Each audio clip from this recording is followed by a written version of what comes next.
Bonjour, bienvenue à toi dans cette nouvelle vidéo. Je suis contente de te retrouver aujourd'hui puisqu'on va parler statut juridique. Oh oui, je l'ai dit. Alors, tu sais qu'en France, pour pouvoir exercer une activité de façon légale, ton activité professionnelle, il faut pouvoir être immatriculé. Et c'est vrai que quand on ne connaît pas trop, tu sais peut-être pas quel statut va correspondre à ton activité, qu'est-ce que tu devrais choisir, quelles sont les démarches, etc. Ça peut paraître compliqué. Finalement, ça l'est pas tant que ça. C'est juste qu'il faut bien connaître. Et en fait, il n'y a pas 36 solutions finalement. Et je vais te partager justement les 3 statuts juridiques que tu dois connaître et qui vont sûrement, l'un d'entre eux, correspondre à ton activité professionnelle. Et clairement, c'est ça qui va te permettre ensuite d'effectuer les bonnes démarches pour pouvoir être immatriculé pour ton activité professionnelle. Ici, les meilleurs conseils pour être une femme entrepreneur à succès. Abonne-toi à la chaîne YouTube Anissa Happy Housewife et n'oublie pas d'activer la petite cloche pour être notifié à chaque fois qu'il y aura une nouvelle vidéo, puisque chaque semaine, je partage une vidéo sur le fait d'être une maman qui travaille, une maman qui entreprend, beaucoup de développement personnel aussi. Et du coup, ça te donnera beaucoup de force si tu t'abonnes, si tu likes, tu partages, pour que je puisse du coup partager encore plus de contenu à toutes les femmes qui souhaitent entreprendre. Je suis Anissa du blog Happy Housewife et j'aide les femmes à entreprendre et à avoir du succès dans leur entreprise tout en gardant justement un équilibre avec leur vie de famille, parce que l'idée c'est de trouver cet équilibre entre la vie personnelle et la vie professionnelle. Alors aujourd'hui, on va parler de quelque chose qui forcément, c'est pas forcément la meilleure partie qu'on aime en général, mais c'est très important de choisir le bon statut juridique pour pouvoir exercer son activité professionnelle. Alors c'est vrai qu'au début, les personnes se disent « Waouh, c'est beaucoup de papiers, je préfère demander un comptable ou un avocat pour pouvoir m'immatriculer, etc. » Alors, tu as 2 possibilités, tu peux soit t'immatriculer toi-même, faire les démarches toute seule, aller en chambre des commerces ou en chambre des métiers selon le statut juridique que tu vas choisir. On va le voir justement juste après. Ou bien tu peux effectivement faire appel à un comptable. Alors, forcément, quand on fait appel à un comptable ou à un avocat, c'est payant. C'est des frais que tu peux éviter dans le sens où aujourd'hui, c'est vrai que tu peux quand même chercher un petit peu sur Internet, trouver un petit peu des petits modèles de statut, des choses comme ça, pour pouvoir ensuite faire ta propre immatriculation. Et franchement, quand on prend rendez-vous en chambre des commerces ou en chambre des métiers, ils sont quand même là pour nous aider. En général, ils vont nous dire non, ça c'est pas comme ça, c'est comme ça. Alors c'est vrai que ça peut te faire peut-être quelques allers-retours en chambre des commerces. Quoique moi maintenant je prends mon ordinateur, je vais sur place et je leur dis voilà, je veux modifier tout de suite le document et ça va beaucoup plus vite. Mais tu peux aussi, si t'as pas envie de te prendre la tête et de me dire non, moi les papiers c'est pas fait pour moi, et passer par un comptable ou un avocat, et tu auras des frais. Donc en général pour une immatriculation, il faut compter à peu près 1 000 €. Les frais d'administration, les frais d'immatriculation en France. À peu près, donc si là tu as une société, on va le voir juste après, avec le frais de comptable. Ça c'est si tu veux créer une société. Alors justement, je vais t'expliquer les différents types de sociétés, d'entreprises qu'on peut avoir en France, les 3 statuts, on va dire, juridiques les plus importants qui recouvrent grandement la grande majorité des entreprises qui sont connues sur le sol français. Et après, ce sera à toi de choisir justement qu'est-ce qui te convient le mieux. Alors, premier statut, c'est le statut de auto-entrepreneur. Alors là, c'est gratuit, donc tu n'as pas besoin de passer par un comptable. Là, pour le coup, tu le fais toute seule. C'est gratuit, tu as le site justement du gouvernement qui va te permettre de t'immatriculer en tant qu'auto-entrepreneur. Et avec ce statut-là, en fait, ton patrimoine personnel et le patrimoine de l'entreprise. Je m'explique. Ça veut dire qu'en fait, ton entreprise, elle t'appartient à toi et c'est ton nom propre. Il n'y a pas les biens de la société et les biens de toi, ta personne. C'est auto-entrepreneur, c'est à toi. Bon, en général, quand on est auto-entrepreneur, c'est surtout quand on veut faire une petite activité en complément de revenus, par exemple. C'est une activité, on va dire secondaire. C'est pas l'activité où on va faire beaucoup de chiffre d'affaires. En tout cas, il vaut mieux pas parce qu'il y a quand même 43% qui est reversé à l'État sur ton chiffre d'affaires. Donc, imagine si tu gagnes 500 €, et tu reverses 43% de ces 500 € à l'État. C'est comme ça. Tu peux le faire de façon mensuelle ou trimestrielle, mais en tout cas, tu reverses quand même une grosse partie en termes de cotisation, etc. Donc, c'est pour ça qu'en général, c'est plutôt pour les petites activités. Par exemple, je sais pas, imaginons tu es professeur de musique dans une école, la semaine t'es salarié, et puis le week-end à tes heures perdues, t'as envie d'être DJ parce que tu kiffes la musique et que DJ dans les mariages, ça te plaît, tu peux t'immatriculer en tant qu'auto-entrepreneur, par exemple. Pareil, imaginons t'es esthéticienne dans un institut et que tu kiffes maquiller les mariés, et tu peux te mettre en statut auto-entrepreneur en étant maquilleuse le week-end pour les mariés ou pour les troupes de danse ou de cirque, voilà. c'est plus une activité secondaire quand on est auto-entrepreneur. C'est mieux parce que sinon, tu reverses quand même 43% à l'État. Donc, si c'est pour faire énormément de chiffre d'affaires et tout reverser, c'est pas le statut qui va le mieux correspondre en tout cas. Voilà, c'est vraiment pour faire un peu de complément de revenu, pour être légalisé parce qu'il faut que quand même tu puisses protéger ton activité. Et auto-entrepreneur, voilà, on va dire c'est un tremplin. Ça peut être aussi par exemple pour tester une activité, voir si ça va marcher ou pas. C'est gratuit, donc c'est rapide, ça prend 5 minutes sur internet de s'immatriculer en tant qu'auto-entrepreneur. Et du coup, ça va te permettre de tester ton activité, voir si ça te correspond, si ça plaît, etc. Et comme ça, si ça te correspond, ça te plaît et que ton activité évolue, pourquoi pas après changer de statut vers un autre statut que je te parlerai juste après justement. Donc ça peut être un bon tremplin pour essayer aussi une activité.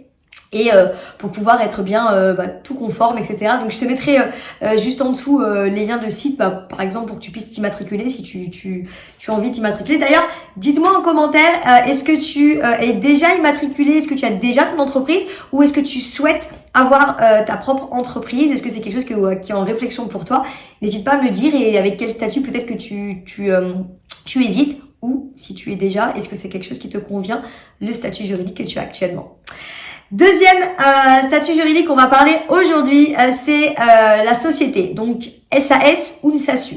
SAS ou SASU, c'est pareil en fait, c'est une société anonyme. L'idée, c'est de se dire qu'en fait, quand c'est une SASU avec un U, c'est le U de unique. En gros, c'est qu'il y a un seul associé, c'est une seule personne qui est dans la société.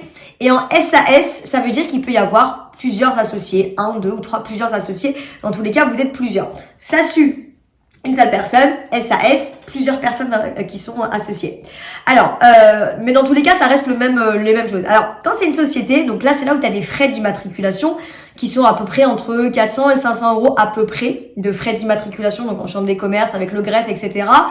Donc ça, c'est si tu le fais toute seule. Si tu vas à la chambre des commerces, tu poses tes statuts, tu poses tous les documents que tu as besoin, tu vas payer donc tous ces frais-là à la chambre des commerces ou à la chambre des métiers. Tout dépend du domaine, on en reparlera après ça, du domaine d'activité de ton entreprise. Et si tu passes par un comptable ou un avocat, c'est à peu près entre 700, 800, allez, jusqu'à 1000 euros. Bon, au-delà, franchement, c'est abusé quand même. Déjà 1000 euros, je trouve que c'est abusé, mais bon.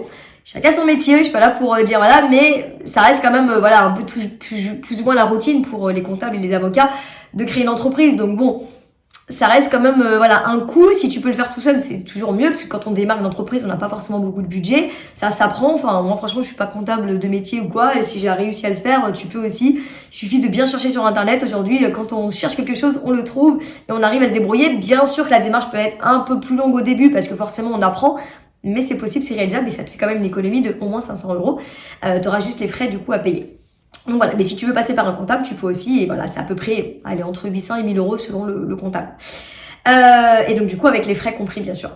Donc ça, quand c'est une société, la différence avec par exemple le statut auto-entrepreneur, c'est quoi? C'est qu'en fait ton patrimoine personnel est dissocié de ton patrimoine entreprise. C'est deux personnes, on va dire, différentes. Toi, tu es une personne physique et l'entreprise est une personne morale. Ça veut dire qu'en fait, les biens de l'entreprise ne t'appartiennent pas. Les biens perso n'appartiennent pas à l'entreprise. C'est vraiment deux patrimoines distincts, bien séparés et qui vont justement être bien dissociés au moment du bilan, au moment de s'il y a quoi que ce soit. Si par exemple l'entreprise n'arrive plus à payer ses factures, ils vont pas venir taper à ta porte parce que c'est l'entreprise qui n'arrive pas à payer ses factures et c'est pas toi. On va dire que c'est bien dissocié. Donc si tu as une grosse entreprise, je sais pas, un restaurateur, en général, il a une entreprise, il a une société en SAS ou en SASU, ça dépend. Mais en général, c'est une société.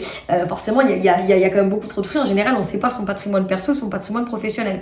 Qu'est-ce qui va changer d'autre? Tu dois faire un bilan en fin d'année. Donc, tu dois, là, forcément, alors là, c'est obligatoire de faire appel à un expert comptable qui va faire ton bilan en fin d'année.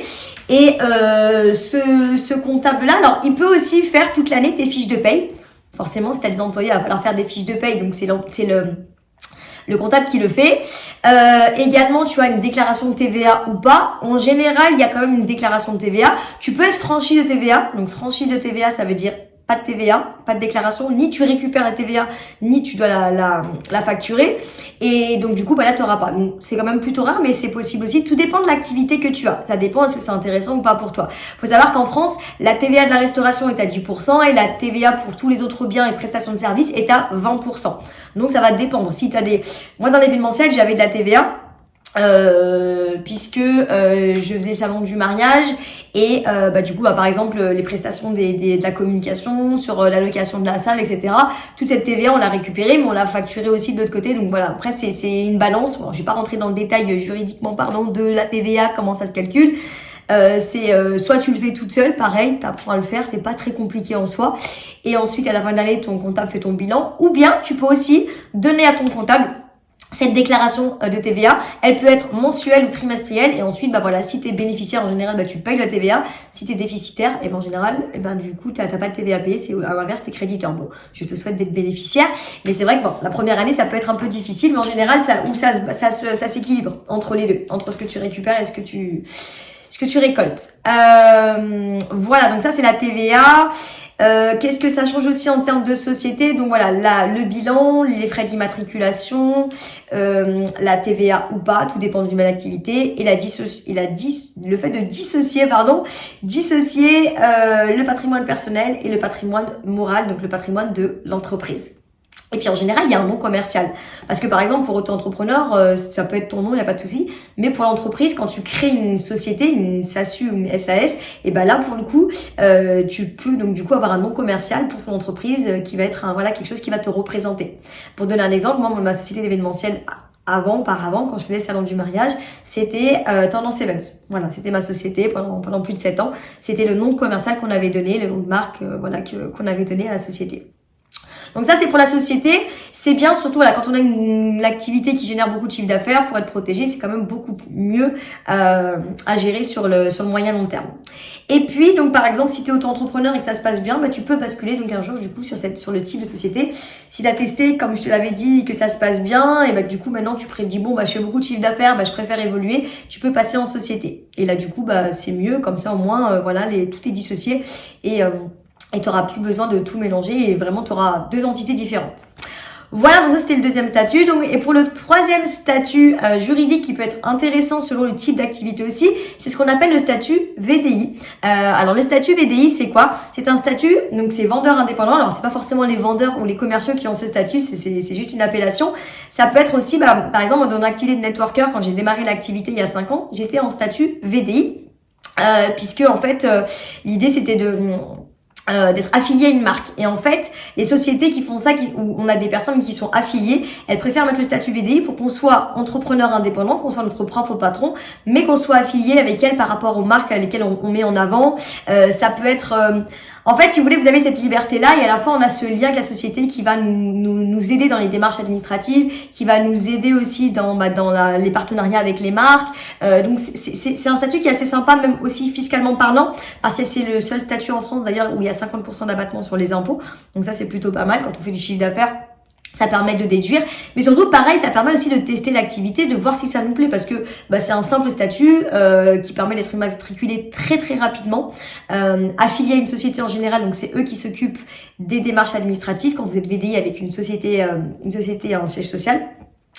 Et du coup, ce statut, il est assez large et dans le sens où on peut travailler dans plein de domaines d'activité. C'est pas parce que c'est VDI vendeur indépendant qu'on peut que être vendeur. Il y a plein de choses. Il y a par exemple aussi des agences d'assurance qui préfèrent, au lieu de maintenant d'embaucher des personnes, alors il y a les assurances, les agents immobiliers aussi, je pensais, ils préfèrent mettre des personnes en statut VDI, comme ça ils sont libres, ils font leur propre chiffre d'affaires, leur propre déclaration, leur propre rémunération comme ils le souhaitent, mais à la fois ils sont rattachés à la société d'assurance ou la société d'agence immobilière. Enfin voilà, ça permet une certaine souplesse. Ça veut dire que tu es quand même indépendant, c'est ton propre business et tu as quand même un lien, un petit filet quand même de sécurité avec une société avec laquelle tu travailles. Donc du coup, ça permet de pas rester 100% tout seul. C'est bien aussi, moi je trouve, parce que ceux qui n'ont jamais entrepris, en tant que VDI, tu peux du coup tu vois, démarrer sans trop prendre de risques, en testant, voir si ça te plaît, etc. C'est plutôt pas mal. Ça permet vraiment juste ce petit filet de sécurité, parce qu'en général, les gens ont peur de se lancer, ils ont peur de démarrer une activité. Et du coup, ça permet d'avoir un petit filet de sécurité. Moi d'ailleurs, j'ai démarré comme ça en tant que networker. Alors, pas pour la sécurité, puisque de toute façon, j'étais déjà entrepreneur à la base. Mais du coup, c'est le statut que l'entreprise proposait. Et c'était bien parce que du coup, ça me permettait de plus avoir toutes ces démarches administratives. C'est beaucoup plus simplifié par rapport à la société. Il n'y a pas le bilan, il n'y a pas tout ça à faire. Enfin, c'est vraiment aussi la société qui s'occupe de tout. Donc, du coup, pour ça, c'est assez intéressant. Et d'ailleurs, si tu ne sais pas ce que je fais en ce moment, donc en tant que networker, puisque je te parle du statut VDI qui est lié au métier de networker, En général, en France, tous les networkers sont en statut VDI. Je te mets juste en dessous en commentaire une petite vidéo où j'explique mon métier de networker, qu'est-ce que c'est, en quoi ça consiste et comment je fais pour pouvoir développer cette activité depuis la maison, depuis un simple téléphone et une connexion Internet. Donc ça, voilà, c'était pour le statut VDI qui permet voilà, d'exercer aussi une activité voilà, à la maison. Quand on dit à la maison, ça peut être n'importe où depuis une simple connexion Internet. Mais bon, quand je tourne cette vidéo, on est en 2021 et on est souvent à la maison depuis presque un an, puisque entre les confinements et les couvre-feux, voilà. Donc c'est plutôt pratique. Et j'aimerais pour finir parler de chambre des commerces et de chambre des métiers, parce que je sais qu'il y a beaucoup de personnes qui me posaient la question sur les réseaux sociaux. Et pour savoir, voilà, quand on a une société, est-ce qu'on doit s'immatriculer en chambre des commerces ou en chambre des métiers? En fait, ça va dépendre de ton code APE. Le code APE, c'est quoi? C'est le numéro en fait de ton entreprise, à quoi elle va correspondre, dans quel domaine d'activité elle correspond. C'est un code APE qui a été, par exemple, si tu es en restauration, tu auras un certain code APE, et si tu es en prestation de service, tu vas avoir un autre code APE. C'est pas les mêmes. Donc il y a plein de codes APE. Tout ça c'est renseigné sur les sites de l'INSEE. Enfin tout est renseigné. C'est pas à toi de dire attends quel code APE je voudrais. En fait, par rapport à ton activité, c'est déjà réglementé et tu choisis le code APE qui va correspondre à ton activité bien définie. Et en fait, par rapport à ça, le code APE, on va savoir dans quelle catégorie tu es. Et ensuite, on va se dire, toi, c'est chambre des métiers ou toi, t'es chambre des commerces. Un exemple, un restaurateur, un boucher, c'est chambre des métiers. C'est tout ce qui est un peu chambre des métiers, métier de l'artisanat. Et chambre des commerces, ça va être par exemple quelqu'un, comme moi, que je faisais de l'événementiel, j'étais en chambre des commerces. Mais voilà, c'est vraiment, en fait, ça ne change strictement rien, c'est juste qu'on n'est pas immatriculé au même endroit, qu'on s'enregistre, on pose des statuts pas au même endroit. C'est juste par rapport là pour qu'ils puissent différencier les personnes qui sont en chambre des métiers et les personnes qui sont en chambre des commerces. Mais sinon, globalement, les démarches restent exactement les mêmes. C'est juste qu'on les dissocie par rapport à notre activité, par rapport à notre code APE. Mais ça, quand tu cherches sur Internet, c'est toujours pareil. Par rapport à ton activité, le code APE, ça se trouve très facilement et c'est ce que tu vas mettre d'ailleurs dans ton statut une fois que tu vas être enregistré. Voilà, donc voilà pour les statuts juridiques. J'espère que ça a été clair et j'espère surtout que ça t'a aidé à choisir ton statut juridique pour ton entreprise. Je te souhaite du coup une bonne après-midi, une bonne soirée, tout dépend à quel moment tu le vois. Je te laisse aussi me rejoindre sur Instagram puisque je partage les coulisses de ma vie de maman et de ma vie d'entrepreneur parce que c'est pas forcément toujours facile, il y a des hauts, il y a des bas. Et sur Instagram, je te laisse me rejoindre pour que tu puisses voir un petit peu les coulisses de tout ça. N'oublie pas de t'abonner à la chaîne YouTube Anissa Happy Housewife, ça m'aide énormément. Merci de partager si ça te plaît et je te retrouve bientôt pour la prochaine vidéo. Très bonne fin de journée. Salut!